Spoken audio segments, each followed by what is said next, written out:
Hi, ನಾನು Sandeep from tech in Kannada. ಇವತ್ತು ನನ್ನ ಮುಂದೆ ರೆಡ್ಮಿನವರು ಹೊಸದಾಗಿ ಲಾಂಚ್ ಮಾಡಿದಂಥ Redmi pad 2 one of the most affordable tablet ನನ್ನ ಹತ್ರ ಇದೆ. ಈ ಟ್ಯಾಬ್ಲೆಟ್ನ ಜೊತೆಗೆ ರೆಡ್ಮಿ ಪ್ಯಾಡ್ 2 ಕವರ್ ಮತ್ತು ಒಂದು ಸ್ಮಾರ್ಟ್ ಪೆನ್ನ ಕೂಡ ಅವ್ರು ಕಳಿಸ್ಕೊಟ್ಟಿದ್ದಾರೆ. ನಾನಿವತ್ತು ಈ ಪ್ರತಿಯೊಂದನ್ನು ಕೂಡ ಅನ್ಬಾಕ್ಸ್ ಮಾಡ್ತೀನಿ, ಯೂಸ್ ಮಾಡಿ ನನ್ನ ಎಕ್ಸ್ಪೀರಿಯನ್ಸ್ ನಿಮ್ಮ ಹತ್ರ ಶೇರ್ ಮಾಡ್ತೀನಿ. ಏನು ಚೆನ್ನಾಗಿದೆ, ಏನು ಚೆನ್ನಾಗಿಲ್ಲ. ನಾನು ಈ ವಿಡಿಯೋ ಮಾಡೋ ಟೈಮಲ್ಲಿ ಈ ಟ್ಯಾಬ್ಲೆಟ್ನ ಬೆಲೆ ಇನ್ನೂ ರಿವೀಲ್ ಆಗಿಲ್ಲ. ನಾನು ಗೆಸ್ ಮಾಡ್ತಾ ಇದ್ದೀನಿ ಇದ್ರದ್ದು ವೈಫೈ ವೇರಿಯಂಟು ಅಂಡರ್ 15K, ಒಂದು 15,000 ರೇಂಜಲ್ಲಿ ಲಾಂಚ್ ಆಗ್ಬೋದು ಅಂತ ನಾನು ಗೆಸ್ ಮಾಡ್ತಾ ಇದ್ದೀನಿ. ನೋಡೋಣ ಎಷ್ಟಕ್ಕೆ ಲಾಂಚ್ ಆಗುತ್ತೆ ಅಂತ. ಶುರು ಮಾಡೋಣ ವಿಡಿಯೋನ. ಅದಕ್ಕಿಂತ ಮುಂಚೆ ನೀವು ನಮ್ಮ tech in Kannada YouTube channel subscribe ಮಾಡ್ಕೊಂಡಿಲ್ಲ ಅಂದರೆ ಈಗಲೇ ಸಬ್ಸ್ಕ್ರೈಬ್ ಮಾಡ್ಕೊಳ್ಳಿ ಮತ್ತು ಬೆಲ್ ಐಕನ್ ಕೂಡ ಕ್ಲಿಕ್ ಮಾಡ್ಬೋದು. ಓಕೆ, ಫಸ್ಟು ಈ ಟ್ಯಾಬ್ಲೆಟನ್ನು ಅನ್ಬಾಕ್ಸ್ ಮಾಡೋಣ. ನನಗೆ ಅವ್ರು ಕಳಿಸಿರುವಂಥದ್ದು ವೈಫೈ ಪ್ಲಸ್ ಸೆಲ್ಯುಲಾರ್. ನಾನು ಇದಕ್ಕೆ ಸಿಮ್ಮನ್ನು ಕೂಡ ಹಾಕ್ಬೋದು. ಇದು 4G ಟ್ಯಾಬ್ಲೆಟ್ ಆಯಿತಾ, 5G ಸಪೋರ್ಟ್ ಆಗಲ್ಲ. ಏನಕ್ಕೆ ಅಂದರೆ 5G ಪ್ರೊಸೆಸರ್ ಇದರಲ್ಲಿ ಇಲ್ಲ. ನಾವು ಈ ಟ್ಯಾಬ್ಲೆಟ್ ಬಾಕ್ಸನ್ನು ಓಪನ್ ಮಾಡಿದ ತಕ್ಷಣ ಡೈರೆಕ್ಟಾಗಿ ಒಂದು ಟ್ಯಾಬ್ಲೆಟ್ಟೇ ನಮಗೆ ನೋಡೋಕ್ಕೆ ಸಿಗುತ್ತೆ. ಬಿಲ್ಡ್ ಕ್ವಾಲಿಟಿ ಚೆನ್ನಾಗಿರೋ ರೀತಿ ಇದೆ. ಆಮೇಲೆ ಮಾತಾಡೋಣ ಇದ್ರ ಬಗ್ಗೆ. ಇದ್ರ ಕೆಳಗಡೆ ಒಂದು user manual, quick start guide ಮತ್ತು ವಾರಂಟಿ ಕಾರ್ಡು, ಒಂದು ಸಿಮ್ ಎಜೆಕ್ಷನ್ ಪಿನ್ನ ಕೊಟ್ಟಿದ್ದಾರೆ. ನಂತರ 15 ವ್ಯಾಟ್ನ ಒಂದು ಚಾರ್ಜರ್ ಇದೆ. ಬಟ್ ಈ ಒಂದು ಟ್ಯಾಬ್ಲೆಟು 18 ವ್ಯಾಟಲ್ಲಿ ಚಾರ್ಜ್ ಆಗುತ್ತೆ. ಬಾಕ್ಸ್ ಒಳಗೆ 15 ವ್ಯಾಟ್ ಇದೆ. ಕೊನೆಯದಾಗಿ USB Type-C charging cable, data ಕೇಬಲ್ನ ಕ್ವಾಲಿಟಿ ಕೂಡ ಚೆನ್ನಾಗಿದೆ. ಇನ್ನು ಡೈರೆಕ್ಟಾಗಿ ನಮಗೆ ಈ ಒಂದು ಟ್ಯಾಬ್ಲೆಟ್ ಈ ರೀತಿ ನೋಡೋಕ್ಕೆ ಸಿಗುತ್ತೆ. ನೋಡಿದ ತಕ್ಷಣ ಗೊತ್ತಾಗುತ್ತೆ ಏನೋ ಪ್ರೀಮಿಯಂ ಟ್ಯಾಬ್ಲೆಟ್ ಏನಲ್ಲ, ಒಂದು ಲೆವೆಲಿಗೆ ಅಫೋರ್ಡಬಲ್ ಆಗಿರುವಂಥ ಟ್ಯಾಬ್ಲೆಟೇ ಅಂತ. ಸ್ಕ್ರೀನ್ ಸೈಜ್ ಕೂಡ ಒಂದು ಲೆವೆಲಿಗೆ ದೊಡ್ಡದಾಗೇ ಇದೆ ಆಯಿತಾ. ಡಿಸೈನ್ ಬಿಲ್ಡ್ ಕ್ವಾಲಿಟಿ ಬಗ್ಗೆ ಆಮೇಲೆ ಮಾತಾಡ್ತೀನಿ. ಇನ್ನು ಈ ರೆಡ್ಮಿ ಪ್ಯಾಡ್ 2 ಕವರನ್ನು ಅನ್ಬಾಕ್ಸ್ ಮಾಡೋಣ. ಇದು ಕೀಬೋರ್ಡಲ್ಲ ಆಯಿತಾ, ಜಸ್ಟ್ ಒಂದು ಬ್ಯಾಕ್ ಕವರ್ ಮತ್ತು ಸ್ಟ್ಯಾಂಡ್ ರೀತಿ ಕೆಲಸವನ್ನು ಮಾಡುವಂಥ ಒಂದು ಕವರು. ಕೀಬೋರ್ಡ್ನು ಕೊಟ್ಟಿದ್ರೆ ಚೆನ್ನಾಗಿರ್ತಾಯಿತ್ತು. ಇದೆಷ್ಟಕ್ಕೆ ಲಾಂಚ್ ಆಗ್ತಿದೆಯೋ ಗೊತ್ತಿಲ್ಲ. ಈ ಬಾಕ್ಸ್ ಮೇಲೂ ಕೂಡ ಯಾವುದೇ ಪ್ರೈಸ್ ಇಲ್ಲ. ಮೋಸ್ಟ್ಲಿ ಒಂದು 4,000 ಇರಬಹುದೇನೋ. ಐ ಹೋಪ್ ಅದ್ರ ಒಳಗೆ ಇರುತ್ತೆ ಅಂತ. ಸೊ ಇದನ್ನು ಹಾಕಿದ ತಕ್ಷಣ ನಮಗೆ ಒಂದು ಜಸ್ಟ್ ಒಂದು ಬುಕ್ ಕವರ್ ರೀತಿ ಇದು ಕೆಲಸವನ್ನು ಮಾಡುತ್ತೆ. ನಾವಿದನ್ನು ಬೇಕು ಅಂದರೆ ಈ ರೀತಿ ಹಾಕ್ಬಿಟ್ಟು ಒಂದು ನೋಡಿ ಸ್ಟ್ಯಾಂಡ್ ರೀತಿಯಲ್ಲೂ ಕೂಡ ನಾವು ಯೂಸ್ ಮಾಡ್ಕೋಬೋದು. ಇದರೊಳಗಡೆ ಯಾವುದೇ ಕೀಬೋರ್ಡ್ ನಮಗೆ ಸಿಗೋದಿಲ್ಲ. ಜಸ್ಟ್ ಒಂದು ಬ್ಯಾಕ್ ಕವರ್ ರೀತಿ ಆಯಿತಾ. So book cover. ನಂತರ ನಮಗೆ ಒಂದು ಸ್ಮಾರ್ಟ್ ಪೆನ್ನ ಕೂಡ ಕಳಿಸ್ಕೊಟ್ಟಿದ್ದಾರೆ. ಸೊ ಇದ್ರ ಮೇಲ್ಗಡೆ ಪ್ರೈಸ್ ಇದೆ.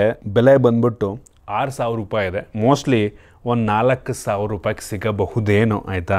ಸೊ ಇದನ್ನು ಅನ್ಬಾಕ್ಸ್ ಮಾಡಿದ ತಕ್ಷಣ ನಮಗೆ ಒಂದು ಸಣ್ಣ ಬಾಕ್ಸು, ಇದರೊಳಗಡೆ ಯೂಸರ್ ಮ್ಯಾನ್ಯುವಲ್ಲು ಮತ್ತು ಎಕ್ಸ್ಟ್ರಾ ಈ ಪೆನ್ನಿಂದು ಟಿಪ್ಸ್ಗಳನ್ನು, ಫ್ರಂಟ್ ಟಿಪ್ ಬರುತ್ತಲ್ವ ಅದನ್ನು ಕೊಟ್ಟಿದ್ದಾರೆ. ಪೆನ್ನ ಕ್ವಾಲಿಟಿ ಕೂಡ ಆ್ಯಕ್ಚುಲಿ ಚೆನ್ನಾಗಿದೆ. ಆ್ಯಕ್ಚುಯಲ್ ಪೆನ್ ರೀತಿಯಲ್ಲೇ ಅನಿಸುತ್ತೆ. 2 ಫಿಸಿಕಲ್ ಬಟನ್ ಇದೆ. ಚಾರ್ಜ್ ಮಾಡೋದಕ್ಕೆ ಒಂದು Type-C ಪೋರ್ಟು, ಒಂದು ಇಂಡಿಕೇಟ್ರ್ ಇದೆ ಆಯಿತಾ. ಇದು ಪ್ರೆಷರ್ ಸೆನ್ಸಿಟಿವ್ ಪೆನ್ನು. ನಾವು ಪ್ರೆಸ್ ಮಾಡಿದ್ರೆ ಅದು ಸ್ವಲ್ಪ ತಿಕ್ಕಾಗಿ ಬರುತ್ತೆ ಲೈನ್ಸು. ನಾವು ಲೈಟಾಗಿ ಬರೆದ್ರೆ ಲೈಟಾಗಿ ಬರುತ್ತೆ. ಸೊ ಈ ಪ್ರೈಸ್ ರೇಂಜಿಗೆ ಪ್ರೆಷರ್ ಸೆನ್ಸಿಟಿವ್ ಪೆನ್ನು ಇಷ್ಟು ಒಳ್ಳೆ ಬಿಲ್ಡು, ಸೂಪರ್ ಅಂತೀನಿ. ಹೆವಿ ಇಂಪ್ರೆಸ್ ಮಾಡ್ತು ನನಗೆ. ಈ ಟ್ಯಾಬ್ಲೆಟಿಂದು ಡಿಸೈನ್ ಮತ್ತು ಬಿಲ್ಡ್ ಕ್ವಾಲಿಟಿಗೆ ಬಂತು ಅಂತ ಅಂದರೆ ಈ ಟ್ಯಾಬ್ಲೆಟು 1/2 kg ವೆಯ್ಟ್ ಇದೆ, 510 ಗ್ರಾಮು ಮತ್ತು ಒಂದು ಲೆವೆಲ್ಗೆ ತಿನ್ನಾಗಿ ಸಹ ಇದೆ. 7.36 mm ಥಿಕ್ನೆಸ್ಸನ್ನು ಹೊಂದಿರುವಂಥ ಟ್ಯಾಬ್ಲೆಟು. ಫ್ರಂಟಲ್ಲಿ ನಮಗೆ ಗ್ಲಾಸ್ ಸಿಗ್ತಾ ಇದೆ. ಯಾವುದೇ ಸ್ಕ್ರೀನ್ ಗಾರ್ಡನ್ನು ಹಾಕಿಲ್ಲ ಅವರು. ಮತ್ತು ಯೂನಿಫಾರ್ಮ್ ಬೆಸಲ್ ಅಂತ ಅನ್ಬೋದು. ಒಟ್ಟಿಗೆ ಬೆಸಲ್ ದೊಡ್ಡದಾಗೆ ಇದೆ ಆಯಿತಾ. 11 ಇಂಚಿನ ದೊಡ್ಡ ಡಿಸ್ಪ್ಲೇ ನಮಗೆ ಫ್ರಂಟಲ್ಲಿ ಸಿಗ್ತಾ ಇದೆ. ಫ್ರಂಟಿಂದ ಲುಕ್ಕು ಚೆನ್ನಾಗಿದೆ. ಮತ್ತು ಕ್ಯಾಮ್ರಾ ನೋಡ್ತಾ ಇದ್ದೀರಾ, ಲ್ಯಾಂಡ್ಸ್ಕೇಪ್ ನಿಮಗೆ ಓರಿಯೆಂಟೇಷನಲ್ಲಿ ಕ್ಯಾಮ್ರಾನ ಮಧ್ಯದಲ್ಲಿ ಕೊಟ್ಟಿದ್ದಾರೆ. ಒಳ್ಳೆ ವಿಷಯ. ನಮಗೆ ಮೀಟಿಂಗ್ಸಲ್ಲಿ ಅಟೆಂಡ್ ಮಾಡೋದಕ್ಕೆ ತುಂಬ ಯೂಸ್ ಆಗುತ್ತೆ. ಇಂದಕ್ಕೆ ಬಂತು ಅಂತ ಅಂದರೆ ನಮಗೆ ಒಂದು ರೀತಿ ಡ್ಯುಯಲ್ ಮೆಟೀರಿಯಲ್ ಫಿನಿಶ್ ಸಿಗ್ತಾ ಇದೆ ಆಯಿತಾ. ಕೆಳಗಡೆ ಇರುವಂಥದ್ದು ಅಲ್ಯೂಮಿನಿಯಮ್, ಮೇಲ್ಗಡೆ ಈ ಜಾಗದಲ್ಲಿ ಮಾತ್ರ ನಮಗೆ ಪ್ಲಾಸ್ಟಿಕನ್ನು ಹಾಕಿದ್ದಾರೆ. ಸೊ ಈವನ್ ಫ್ರೇಮ್ ಕೂಡ ಅಷ್ಟೇ. ಇಲ್ಲಿಂದ ಈ ಕಡೆಗೆ ಯೂನಿಬಾಡಿದು, ಇಲ್ಲಿಂದ ಈ ಕಡೆಗೆಲ್ಲ ನಿಮಗೆ ಫುಲ್ ಅಲ್ಯೂಮಿನಿಯಂ ಫ್ರೇಮ್ ಸಿಗ್ತಾ ಇದೆ. ಮೇಲ್ಗಡೆ ಮಾತ್ರ ನಿಮಗೆ ಸ್ವಲ್ಪ ಜಾಗದಲ್ಲಿ ಪ್ಲಾಸ್ಟಿಕ್ ಫ್ರೇಮ್ ನಮಗೆ ಸಿಗ್ತಾ ಇದೆ. ಬಿಲ್ಡ್ ಕ್ವಾಲಿಟಿ ಅಂತೂ ಚೆನ್ನಾಗಿದೆ ಅಂತ ಅನ್ನಿಸ್ತು. ಇಂಪ್ರೆಸಿವ್ ಆಗಿದೆ. ಲುಕ್ ಕೂಡ ಪರವಾಗಿಲ್ಲ, ಒಂದು ಲೆವೆಲ್ಗೆ ಆಯಿತಾ. ಅಂಥ ಹೆವಿ ಪ್ರೀಮಿಯಮ್ ಅಂತ ಕೂಡ ಅನಿಸಲ್ಲ. ಒಟ್ಟಿನಲ್ಲಿ ಚೆನ್ನಾಗಿದೆ, ಒಂದು ಲೆವೆಲ್ಗೆ ಬಿಲ್ಡೆಲ್ಲ. ನಮಗೆ ಇದರಲ್ಲಿ USB Type-C ಪೋರ್ಟ್ ಸಿಗ್ತಾ ಇದೆ. ಹೆಡ್ಫೋನ್ ಜಾಕ್ ಸಹ ಇದೆ ಮತ್ತು ಸಿಮ್ ಸ್ಲಾಟ್ ಕೂಡ ಇದೆ. SD ಕಾರ್ಡ್ ಸ್ಲಾಟ್ ಕೂಡ ಇದೆ. ಹೈಬ್ರಿಡ್ ಸಿಮ್ ಸ್ಲಾಟು, 2 ಸಿಮ್ಮು ಅಥವಾ ಒಂದು ಸಿಮ್ಮು, ಒಂದು SD ಕಾರ್ಡ್ ನೀವು ಹಾಕೋಬೋದು. ಮತ್ತು ಆಗಲೇ ಹೇಳ್ದಂಗೆ ನಮಗೆ ಸಪ್ರೇಟಾಗಿ ಒಂದು ಬ್ಯಾಕ್ ಕವರ್ ಕೂಡ ಸಿಗುತ್ತೆ, ಬುಕ್ ಕವರು. ಇದನ್ನು ಕೂಡ ನೀವು ಹಾಕೊಂಬಿಟ್ಟು ನಿಮ್ಮ ಫೋನನ್ನು ಪ್ರೊಟೆಕ್ಟ್ ಮಾಡ್ಕೋಬೋದು. ಒಟ್ಟಿಗೆ ಡಿಸೈನ್ ಬಿಲ್ಡ್ ಕ್ವಾಲಿಟಿ ಚೆನ್ನಾಗಿದೆ. ಇದು ಸದ್ಯಕ್ಕೆ 2 ಡಿಫ್ರೆಂಟ್ ಕಲರ್ನಲ್ಲಿ ಅವೈಲೇಬಲ್ ಇದೆ. ಒಂದು ಗ್ರೇ ಈ ಕಲರು, ಇನ್ನೊಂದು ಬ್ಲೂ ಕಲರು. ನಿಮ್ಗೆ ಇಷ್ಟ ಬಂದು ನೀವು ಪರ್ಚೇಸ್ ಮಾಡ್ಬೋದು. ಇನ್ನು ಡಿಸ್ಪ್ಲೇಗೆ ಬಂತು ಅಂದರೆ ಈ ಟ್ಯಾಬ್ಲೆಟಲ್ಲಿ 11 ಇಂಚಿಂದು 2.5K ರೆಸೊಲ್ಯೂಷನ್ನ ಹೊಂದಿರುವಂಥ IPS ಡಿಸ್ಪ್ಲೇ ಇದೆ. ಇದು 90 ಹರ್ಟ್ಸಿಂದು ಅಡಾಪ್ಟಿವ್ ರಿಫ್ರೆಶ್ ರೇಟ್ ಆಯಿತು, ಅಡಾಪ್ಟಿವ್ ಸಿಂಕ್ ಅಂತಾರೆ. ಒಟ್ಟಿಗೆ ಅವಶ್ಯಕತೆ ಇರೋ ಟೈಮಲ್ಲಿ 60 ಹರ್ಟ್ಸು 90 ಹರ್ಟ್ಸಿಗೆ ಚೇಂಜ್ ಮಾಡ್ಕೊಳ್ಳುತ್ತೆ. ಇದು ಒಂದು ಲೆವೆಲಿಗೆ ಬ್ರೈಟ್ ಆಗಿದೆ ಆಯಿತಾ. 600 ನಿಟ್ಸಿಂದು ಪೀಕ್ ಬ್ರೈಟ್ನೆಸ್ಸು, ಟಿಪಿಕಲಿ 500 ನಿಟ್ಸ್ ತನಕ ಹೋಗುತ್ತೆ. ಅವ್ರು ಹೇಳೋ ಪ್ರಕಾರ ಇದು 10 ಬಿಟ್ ಡಿಸ್ಪ್ಲೇ ಅಂತ ಆಯಿತಾ. 1 ಬಿಲಿಯನ್ ಕಲರ್ಸನ್ನು ಸಪೋರ್ಟ್ ಮಾಡುತ್ತೆ. ಟಚ್ ಸ್ಯಾಂಪ್ಲಿಂಗ್ ರೇಟ್ ಕೂಡ ಚೆನ್ನಾಗಿದೆ, ಅಪ್ ಟು 360 ಹರ್ಟ್ಸ್ ತನಕ ಹೋಗುತ್ತೆ. ವಿತ್ ಪೆನ್ನು 240 ಹರ್ಟ್ಸ್ ಅಂತೆ. ಒಟ್ಟಿಗೆ ನಮಗೆ ಇದರಲ್ಲಿ ವೆಟ್ ಟಚ್ ಸಹ ಸಿಗ್ತದೆ. ಕೈ ಒದ್ದಾಗಿದ್ರು ಸಹ ಈ ಡಿಸ್ಪ್ಲೇಯನ್ನು ಯೂಸ್ ಮಾಡ್ಬೋದು. ಮತ್ತು ಅವ್ರದ್ದೇನೋ TUV ಅವ್ರದ್ದು ಕೆಲವೊಂದು ಸರ್ಟಿಫಿಕೇಷನ್ಸ್ ಎಲ್ಲ ಮಾಡ್ಕೊಂಡಿದ್ದಾರೆ. ನಂಗೆ ಗೊತ್ತಿಲ್ಲ ಅದೆಷ್ಟು ಮ್ಯಾಟ್ರ್ ಆಗುತ್ತೆ ಅಂತ. ಇನ್ನು ವೇರಿಯಂಟಿಗೆ ಬಂತು ಅಂತ ಅಂದರೆ ಇದು 4G ವೇರಿಯಂಟಲ್ಲಿ ನಿಮಗೆ 6GB 128GB 8GB 256GBದು 2 storage variant ಸಿಗುತ್ತೆ.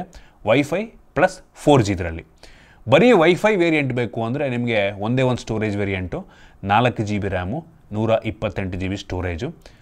ತೊಗೊಂಡ್ರೆ ಹೆಂಗೂ ತೊಗೋತೀರಾ, ಪ್ರೈಸ್ ಡಿಫ್ರೆನ್ಸ್ ಏನು ಅಷ್ಟಾಗಲ್ಲ. ಸೊ LTE ವೇರಿಯಂಟೇ ತೊಗೊಂಡ್ಬಿಟ್ರೆ ಒಳ್ಳೆಯದು. ಇದರಲ್ಲಿರುವಂಥ ರ್ಯಾಮ್ ಟೈಪ್ ಬಂದ್ಬಿಟ್ಟು LPDDR4X ಮತ್ತು ಸ್ಟೋರೇಜ್ ಟೈಪ್ ಬಂದ್ಬಿಟ್ಟು UFS 2.2 ಸ್ಟೋರೇಜು. ಇನ್ನೊಂದೇನೆಂದರೆ ನಿಮ್ಮ ಮನೇಲಿ ವೈಫೈ ಇದ್ದರೆ, ನೀವು ಮನೆಯಲ್ಲೇ ಯೂಸ್ ಮಾಡೋದಾದರೆ ನಿಮಗೆ ಸೆಲ್ಯುಲಾರ್ ವೇರಿಯಂಟು LTE ವೇರಿಯಂಟ್ ಏನು ಅವಶ್ಯಕತೆ ಬರಲ್ಲ. ಬಟ್ ಸ್ಟಿಲ್ ನೀವು ಸಿಮ್ ಹಾಕೋತೀರಾ ಅಂತ ಅಂದರೆ ಒಂದು ಆಪ್ಷನ್ ಆಗಬಹುದು. ಜೊತೆಗೆ ಇದರಲ್ಲಿರುವಂಥ SD ಕಾರ್ಡ್ ಸ್ಲಾಟ್ಗೆ ಅಪ್ ಟು 2 TB ತನಕ ಸ್ಟೋರೇಜನ್ನು ಎಕ್ಸ್ಪ್ಯಾಂಡ್ ಮಾಡಬಹುದು. ಇನ್ನು ಪರ್ಫಾರ್ಮೆನ್ಸಿಗೆ ಬಂತು ಅಂತ ಅಂದರೆ ಹೊಸ ಪ್ರೊಸೆಸರ್ ಇದೆ ಮೀಡಿಯಾಟೆಕ್ಕಿಂದು Helio G100 ಅಲ್ಟ್ರಾ ಪ್ರೊಸೆಸರ್ ಆಯಿತಾ. ಒಂದು ಲೆವೆಲ್ಗೆ ಪವರ್ಫುಲ್ ಆಗಿರುವಂಥ ಪ್ರೊಸೆಸರ್. 4G ಪ್ರೊಸೆಸರ್, 5G ಕೊಟ್ಟಿದ್ರೆ ಇನ್ನೂ ಚೆನ್ನಾಗಿರ್ತಾ ಇತ್ತು. ನಾವು ಅಂಥದ್ದು ಬೆಂಚ್ ಮಾರ್ಕನ್ನು ಚೆಕ್ ಮಾಡಿದಂಗೆ 4,37,000 ರೇಟಿಂಗನ್ನು ಕೊಡ್ತಾ ಇದೆ. ಸೊ ನಾವು ಈ ಅಂಥದ್ದು ಸ್ಕೋರನ್ನು ಚೆಕ್ ಮಾಡಬೇಕಾದ್ರೆ ಬ್ಯಾಟ್ರಿ ಡ್ರೈನ್ ಮತ್ತು ಟೆಂಪ್ರೇಚರ್ ವೇರಿಯೇಷನ್ ಎರಡನ್ನೂ ಕೂಡ ಚೆಕ್ ಮಾಡಿದ್ವು. ಎರಡೂ ಕೂಡ ತುಂಬ ನಾರ್ಮಲ್.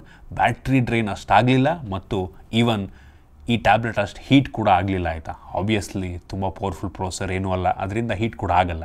ನಾವಿದರಲ್ಲಿ ಗೇಮಿಂಗ್ ಟೆಸ್ಟನ್ನು ಸಹ ಮಾಡಿದ್ವು. BGMIನಲ್ಲಿ ಸ್ಮೂತಲ್ಲಿ ಅಪ್ ಟು ಅಲ್ಟ್ರಾ ಗ್ರಾಫಿಕ್ ತನಕ ಹೋಗುತ್ತೆ. ಸೊ 60 ಹರ್ಟ್ಸಿಂದು 60 FPS ಇಂದು ನಿಮಗೆ ಗೇಮ್ ಪ್ಲೇ ಸಪೋರ್ಟ್ ಆಗುತ್ತೆ. ಮ್ಯಾಕ್ಸಿಮಮ್ ಅಂತ ಅಂದರೆ HD up to high graphic ತನಕ ಹೋಗುತ್ತೆ. ಇದರಲ್ಲೂ ಕೂಡ ನಮಗೆ ಒಂದು ಲೆವೆಲ್ಲಿಗೆ ಸ್ಮೂತ್ ಗೇಮ್ ಪ್ಲೇ ಸಿಗುತ್ತೆ. ಇಂಟೆನ್ಸಿವ್ ಗೇಮ್ ಪ್ಲೇ ಟೈಮಲ್ಲಿ ನಿಮಗೆ ಸ್ವಲ್ಪ ಫ್ರೇಮ್ ಡ್ರಾಪ್ ಫೀಲ್ ಆಗಬಹುದು ಆಯಿತಾ. ಈ ವಿಷಯ ತಲೆಯಿಟ್ಕೊಳ್ಳಿ. ಒಟ್ಟಿನಲ್ಲಿ ಈ ಬೆಲೆಗೆ ಒಂದು ಲೆವೆಲಿಗೆ ಓಕೆ ಪ್ರೊಸೆಸರ್ ಅಂತ ಅಂತೀನಿ ಆಯಿತಾ. ಯೂಶ್ವಲಿ ಟ್ಯಾಬ್ಲೆಟ್ ತೊಗೊಳ್ಳೋರು ಯಾರೂ ಕೂಡ ಮೇಜರ್ಲಿ ಗೇಮಿಂಗೋಸ್ಕರ ತಗೊಳ್ಳಲ್ಲ ಅಂತೀನಿ ಆಯಿತಾ. ಒಂದು ಮೀಟಿಂಗ್ ಏನಾದರೂ ಇದ್ರೆ ಅಟೆಂಡ್ ಮಾಡೋದಕ್ಕೆ, ಕ್ಲಾಸಸ್ಸನ್ನು ಅಟೆಂಡ್ ಮಾಡೋದಕ್ಕೆ ಮತ್ತು ಮೂವಿಯನ್ನು ನೋಡೋದಕ್ಕೆ ನೆಟ್ಫ್ಲಿಕ್ಸು ಪ್ರೈಮಲ್ಲಿ ಅದಕ್ಕೆ ಮೇಜರ್ಲಿ ಯೂಸ್ ಮಾಡೋದ್ರಿಂದ ಮೀಡಿಯಾ ಕನ್ಸಂಪ್ಷನ್ನಿಗೆ ಮ್ಯಾಟ್ರ್ ಆಗಲ್ಲ ಆಯಿತಾ. 4Gನ 5Gನ ಹೆವಿ ಪವರ್ಫುಲ್ ಆಗಿರುವಂಥ ಪ್ರೊಸೆಸರ್ ಮ್ಯಾಟ್ರ್ ಆಗಲ್ಲ. ನೀವು ಗೇಮ್ ಆಡೋದಕ್ಕೆ ತೊಗೋತಾ ಇದ್ದೀರಾ ಅಂದರೆ 100% ಮ್ಯಾಟ್ರ್ ಆಗುತ್ತೆ. ಗೇಮರ್ಸ್ಗಳಿಗೆ, ಹೆವಿ ಗೇಮರ್ಸ್ಗಳಿಗಲ್ಲ, ಸಣ್ಣ ಪುಟ್ಟ ಗೇಮನ್ನು PUBGಯನ್ನು ಆರಾಮಾಗಿ ಆಡ್ಬೋದು ಆಯಿತಾ. ಬಟ್ ಸ್ವಲ್ಪ ಕಡಿಮೆ ಲೋ ಸೆಟ್ಟಿಂಗಲ್ಲಿ. ಈ ವಿಷಯ ತಲ್ಲಿಟ್ಕೊಳ್ಳಿ. ಒಟ್ಟಿಗೆ ಪರ್ಫಾರ್ಮೆನ್ಸ್ ಓಕೆ ಅಂತೀನಿ. ಇನ್ನು ಕ್ಯಾಮ್ರಾಗೆ ಬಂತು ಅಂತ ಅಂದರೆ ಈ ಫೋನಲ್ಲಿ ರೇರಲ್ಲಿ 8 MP ಕ್ಯಾಮ್ರಾ ಇದೆ. Front camera 5 MP. ಸೊ ಫ್ರಂಟಲ್ಲೂ ಕೂಡ 8 MP ಕೊಟ್ಟಿದ್ರೆ ಚೆನ್ನಾಗಿರ್ತಿತ್ತೇನೋ ಆಯಿತಾ. ಕ್ವಾಲಿಟಿ ಎರಡೂ ಓಕೆ ಆಯಿತಾ. ಫ್ರಂಟ್ ಕ್ಯಾಮ್ರಾ ಚೆನ್ನಾಗಿದೆ, ರೇರ್ ಕ್ಯಾಮ್ರಾನೂ ಪರವಾಗಿಲ್ಲ. ಬಟ್ ಯಾರು ಕ್ಯಾಮ್ರಾಗೋಸ್ಕರ ಈ ಟ್ಯಾಬ್ಲೆಟ್ನ ತೊಗೊಳ್ಳಲ್ಲ. ಒಟ್ಟಿಗೆ ಮೀಟಿಂಗು ಅದು ಇದು ಸಣ್ಣ ಪುಟ್ಟ ಫೋಟೋ ತೆಗೆದ್ಬಿಟ್ಟು ಕಳ್ಸೋದಕ್ಕೆ ಗ್ರೂಪಲ್ಲಿ, ಮೀಟಿಂಗಲ್ಲಿ ಅಂಥದಕ್ಕೆಲ್ಲ ಯೂಸ್ ಆಗುತ್ತೆ. ಬಟ್ ಜಾಸ್ತಿ ಎಕ್ಸ್ಪೆಕ್ಟೇಷನ್ ಇಟ್ಕೊಳಕ್ಕೆ ಹೋಗ್ಬಿಡಿ ಆಯಿತಾ. ಫುಲ್ ಪ್ರೀಮಿಯಮ್ ಲೆವೆಲ್ಗೆ ಕ್ಯಾಮ್ರಾ ಕ್ವಾಲಿಟಿ ಸಿಗಲ್ಲ ನಿಮಗೆ. ಒಟ್ಟಿಗೆ ಟ್ಯಾಬ್ಲೆಟ್ನ ಲೆವೆಲ್ಗೆ ಸುಮಾರಾಗಿದೆ. ಆ ಸ್ಯಾಂಪಲ್ನ ನಿಮಗೆ ತೋರಿಸ್ತಾ ಇದ್ದೀನಿ. ಜೊತೆಗೆ ಡಾಕ್ಯುಮೆಂಟ್ ಸ್ಕ್ಯಾನರ್ ನಮ್ಗೆ ಇದರಲ್ಲಿ ಸಿಗ್ತಾಯಿದೆ. ಅದೇ ಇಂಪಾರ್ಟೆಂಟ್ ಅಲ್ವಾ. ಯೂಶ್ವಲಿ ಟ್ಯಾಬ್ಲೆಟಲ್ಲಿ ಯೂಸ್ ಮಾಡೋದೇ ಆ ಒಂದು ವಿಷಯಕ್ಕೆ. ಮೀಟಿಂಗಲ್ಲಿ ಏನೋ ಒಂದು ಡಾಕ್ಯುಮೆಂಟ್ ಸ್ಕ್ಯಾನ್ ಮಾಡಿ ಕಳಿಸ್ಬೇಕು. ಸೊ ಹಿಂಗೆ ಇಟ್ಕೊಂಬಿಟ್ಟು ನಾವು ಸ್ಕ್ಯಾನ್ ಮಾಡಿ ಕಳಿಸ್ಬೋದು, ಫೋಟೋ ಕ್ಯಾಪ್ಚರ್ ಮಾಡಿ. ಅದು ಡಾಕ್ಯುಮೆಂಟನ್ನು ಚೆನ್ನಾಗಿ ತೊಗೊಳುತ್ತೆ. ಇನ್ನು ವೀಡಿಯೋಗ್ರಫಿಗೆ ಬಂತು ಅಂತ ಅಂದರೆ ಫ್ರಂಟು ಮತ್ತು ಬ್ಯಾಕ್ ಎರಡೂ ಸಹ full HD 30 FPS video record ಮಾಡುತ್ತೆ. ಕ್ಲಾರಿಟಿ ಚೆನ್ನಾಗಿದೆ, ಒಂದು ಲೆವೆಲ್ಲಿಗೆ ಸ್ಟೇಬಲ್ ಆಗಿದೆ ಆಯಿತಾ. ಇನ್ನು ಸೆಕ್ಯೂರಿಟಿ ಬಗ್ಗೆ ಮಾತನಾಡಬೇಕು ಅಂದರೆ ನಮಗೆ ಇದರಲ್ಲಿ ಯಾವುದೇ ಫಿಂಗರ್ ಪ್ರಿಂಟ್ ಸೆನ್ಸಾರ್ ಸಿಗ್ತಾಯಿಲ್ಲ. ಫೇಸ್ ಅನ್ಲಾಕ್ ಇದೆ ಮತ್ತು ವೈಡ್ ವೈನ್ L1 ಸೆಕ್ಯೂರಿಟಿ ಸಹ ಸಿಗ್ತದೆ. ಸೊ ನೆಟ್ಫ್ಲಿಕ್ಸ್ ಪ್ರೈಮಲ್ಲಿ HD ಕಂಟೆಂಟನ್ನು ಪ್ಲೇ ಮಾಡ್ಬೋದು. OSಗೆ ಬಂತು ಅಂತ ಅಂದರೆ ನಮಗೆ ಆಂಡ್ರಾಯ್ಡ್ 15 ಬೇಸ್ಡ್ ಹೈಪರ್ OS ಸಿಗ್ತಾ ಇದೆ. ಸೊ ಇದು ಸದ್ಯಕ್ಕೆ ಸ್ಮೂತಾಗಿ ತುಂಬ ಸ್ಟೇಬಲ್ಲಾಗಿ ಕೆಲಸವನ್ನು ಮಾಡ್ತಾ ಇದೆ. ಕೆಲವೊಂದು ಬೇಡದಿರೋಂಥ ಅಪ್ಲಿಕೇಶನ್ ಇದೆ. ನೆಟ್ಫ್ಲಿಕ್ಸು, ಸ್ಪಾಟಿಫೈ, ಲಿಂಕ್ಡ್ಇನ್ನು, ಸೊ ಈ ರೀತಿ ಕೆಲವೊಂದು ಅಪ್ಲಿಕೇಶನ್ಗಳಿದ್ದಾವೆ ಮತ್ತು ಇದರಲ್ಲಿ ಮೀ ಕ್ಯಾನ್ವಾಸ್ ಕೂಡ ಸಿಗ್ತಾ ಇದೆ ಆಯಿತಾ. ಸೊ ಇದು MI ಅವ್ರದ್ದೇ ಒಂದು ಡ್ರಾಯಿಂಗ್ ಟೂಲ್ ಆಯಿತಾ. ಸೊ ನೀವು ಈ ಪೆನ್ನನ್ನು ಯೂಸ್ ಮಾಡಿಕೊಂಡು ವಿತ್ ಪ್ರೆಷರ್ ಸೆನ್ಸಿಟಿವ್ ಯೂಸ್ ಮಾಡಿಕೊಂಡು ನೀವು ಡ್ರಾಯಿಂಗ್ಸನ್ನು ಅಥವಾ ಏನಾದರೂ ಒಂದು ಅವ್ರ ಎಕ್ಸಾಂಪಲ್ಗಳನ್ನ ಕೂಡ ಕೊಟ್ಟಿದ್ದಾರೆ. ಕೆಲವೊಂದು ದಿನ ಮ್ಯಾಥ್ಸ್ ಪ್ರಾಬ್ಲಮ್ ಸಾಲ್ವ್ ಮಾಡೋದು, ಡ್ರಾಯಿಂಗ್ ಮಾಡೋದು, ನೋಟ್ಸನ್ನು ಬರ್ಕೊಳ್ಳೋದು. ಸೊ ಈ ರೀತಿ ವಿಷಯಗಳಿಗೆ ಈ ಒಂದು ಮೀ ಕ್ಯಾನ್ವಾಸನ್ನು ನೀವು ಬೇಕಾದ್ರೆ ಯೂಸ್ ಮಾಡ್ಕೋಬೋದು. ನೋಟ್ ಅಪ್ಲಿಕೇಶನಲ್ಲೂ ಕೂಡ ನೀವು ಡ್ರಾ ಮಾಡುವಂಥ ಫೀಚರೆಲ್ಲ ಇದೆ. ಸೊ ಒಟ್ಟಿನಲ್ಲಿ ಪೆನ್ ಚೆನ್ನಾಗಿದೆ ಆಯಿತಾ. ಪೆನ್ ತುಂಬ ಸೆನ್ಸಿಟಿವ್ ಆಗಿದೆ, ರೆಸ್ಪಾನ್ಸಿವ್ ಆಗಿದೆ ಒಂದು ಲೆವೆಲ್ಗೆ. ಜಾಸ್ತಿ ಫ್ಲ್ಯಾಗ್ಶಿಪ್ ಲೆವೆಲ್, ಟ್ಯಾಬ್ಲೆಟ್ ಲೆವೆಲ್ಗೆ ಎಕ್ಸ್ಪೆಕ್ಟ್ ಮಾಡಬೇಡಿ. ಒಟ್ಟಿಗೆ ಈ ಪ್ರೈಸ್ ರೇಂಜ್ಗೆ ಪ್ರೆಷರ್ ಸೆನ್ಸಿಟಿವ್ ಎಲ್ಲ ಚೆನ್ನಾಗಿ ಕೆಲಸವನ್ನು ಮಾಡ್ತಾಯಿದೆ ಅಂತ ಅನ್ನಿಸ್ತು. OS ಸದ್ಯಕ್ಕೆ ಸ್ಮೂತಾಗಿದೆ. ಎಷ್ಟು ವರ್ಷ ಅಪ್ಡೇಟ್ ಕೊಡ್ತಾರೆ ಅಂತ ಎಲ್ಲೂ ಹೇಳಿಲ್ಲ. ಮೋಸ್ಟ್ಲಿ ಕೊಟ್ಟರೆ 1 ವರ್ಷ ಕೊಡಬಹುದೇನೋ ಈ ಪ್ರೈಸ್ ರೇಂಜಲ್ಲಿ MI ಅವರು. ಅದು ಕೊಟ್ರೇ ದೊಡ್ಡ ವಿಷಯ ನಂಗೆ ಅನ್ನಿಸ್ದಂಗೆ. ಅಟ್ಲೀಸ್ಟ್ ಒಂದು 2 ವರ್ಷನಾರ ಕೊಡಬೇಕಪ್ಪ. ಮೋಸ್ಟ್ಲಿ 1 ವರ್ಷ ಕೊಡ್ಬೋದೇನೋ, ಏನು ಕನ್ಫರ್ಮೇಷನ್ ಇಲ್ಲ. ಇನ್ನು AI ಫೀಚರಿಗೆ ಬಂತು ಅಂತ ಅಂದರೆ ನಮ್ಗೆ ಇದರಲ್ಲಿ ಸರ್ಕಲ್ ಟು ಸರ್ಚ್ ಫೀಚರ್ ಸಿಗ್ತಾ ಇದೆ. ಸೂಪರ್ ವಿಷಯ. ಸರ್ಕಲ್ ಟು ಸರ್ಚ್ ಕೆಲಸವನ್ನು ಮಾಡುತ್ತೆ. ನಂತರ ಜೆಮಿನೈ AI ಫೀಚರು ಆಯಿತಾ. ಸೊ ಅದು ಎಲ್ಲದರಲ್ಲೂ ಬರುತ್ತೆ, ಇದರಲ್ಲೂ ಕೂಡ ಕೊಟ್ಟಿದ್ದಾರೆ. ಅದು ಬಿಟ್ಟರೆ ನೋಟ್ಸಲ್ಲಿ ನಾನು ಚೆಕ್ ಮಾಡೋದಲ್ಲೂ ಕೂಡ ನಿಮಗೆ ಅಷ್ಟು AI ಸಮ್ಮರೈಸೇಷನ್ನು ಆ ರೀತಿ ಫೀಚರ್ಗಳಲ್ಲೂ ಇಲ್ಲ. ಫ್ಯೂಚರ್ ಅಪ್ಡೇಟ್ನಲ್ಲಿ ಬರಬಹುದೇನೋ, ಸದ್ಯಕ್ಕಂತೂ ನನಗೆಲ್ಲೂ ಕೂಡ ಕಾಣಲಿಲ್ಲ. ಇನ್ನು ಬ್ಯಾಟ್ರಿಗೆ ಬಂತು ಅಂತ ಅಂದರೆ ಈ ಒಂದು ಟ್ಯಾಬ್ಲೆಟಲ್ಲಿ 9000 mAh ಕೆಪಾಸಿಟಿ ಬ್ಯಾಟ್ರಿ ಇದೆ. ಒಂದು ದೊಡ್ಡ ಬ್ಯಾಟ್ರಿನ ಕೊಟ್ಟಿದ್ದಾರೆ. ನಾನು ಬೆಂಚ್ ಮಾರ್ಕ್ ಮಾಡೋ ಟೈಮಲ್ಲಿ ಚೆಕ್ ಮಾಡ್ದಂಗೆ ಆ್ಯಕ್ಚುಲಿ ಬ್ಯಾಟ್ರಿ ಡ್ರೈನ್ ಕಡಿಮೆನೇ ಆಯಿತು. ಒಂದು 3-4% ಬ್ಯಾಟ್ರಿ ಡ್ರೈನ್ ನಾರ್ಮಲ್ ಅಂತೆ. ಮೀಡಿಯಾ ಕನ್ಸಂಪ್ಷನ್ನಿಗೆ ಆರಾಮಾಗಿ ಒಂದಿನ ನಾವು ಯೂಸ್ ಮಾಡಬಹುದು. ಸೊ ಅವ್ರು ಹೇಳೋ ಪ್ರಕಾರ 19 ಗಂಟೆ ನಾವು ಮೀಡಿಯಾ ಕನ್ಸಂಪ್ಷನ್ನ ಮಾಡ್ಬೋದಂತೆ. 10 ಗಂಟೆಗಳ ಕಾಲ ಗೇಮನ್ನು ಆಡ್ಬೋದಂತೆ ಅವ್ರು ಹೇಳೋ ಪ್ರಕಾರ ಇದು. ಮತ್ತು ಬಾಕ್ಸ್ ಒಳಗೆ 15 ವ್ಯಾಟ್ ಚಾರ್ಜರ್ ಕೊಟ್ಟಿದ್ದಾರೆ. ಬಟ್ ಈ ಟ್ಯಾಬ್ಲೆಟು 18 ವ್ಯಾಟಲ್ಲಿ ಫಾಸ್ಟ್ ಚಾರ್ಜ್ ಆಗಬಲ್ ಅಂತ ಕೆಪಾಸಿಟಿ ಹೊಂದಿದೆ. ಇನ್ನು ಸ್ಪೀಕರಿಗೆ ಬಂತು ಅಂತ ಅಂದರೆ ಕ್ವಾಡ್ ಸ್ಪೀಕರ್ನ ಕ್ಲಾರಿಟಿ ಸಕ್ಕತ್ತಾಗಿದೆ. ನನಗೆ ಹೆವಿ ಇಂಪ್ರೆಸ್ ಮಾಡೋದು ಈ ಪ್ರೈಸ್ ರೇಂಜ್ಗೆ. ಇದು ಡಾಲ್ಬಿ ಅಟ್ಮೋಸ್ ಸ್ಪೀಕರ್ ಆಯಿತಾ. ಹೈ ರೆಸ್ ಆಡಿಯೋನ ಸಪೋರ್ಟ್ ಮಾಡುತ್ತೆ. ಸಕ್ಕತ್ತಾಗಿದೆ ಅಂತ ಅನ್ನಿಸ್ತು ನನಗೆ ಆಯಿತಾ. ಇಲ್ಲೇ ಎಲ್ಲೋ ಸೌಂಡ್ ಬರ್ತಾ ಇದೆಯಾ ಅನ್ನೋ ಫೀಲ್ ಕೊಡ್ತು ನನಗೆ ಕೆಲವೊಂದು ಟೈಮು.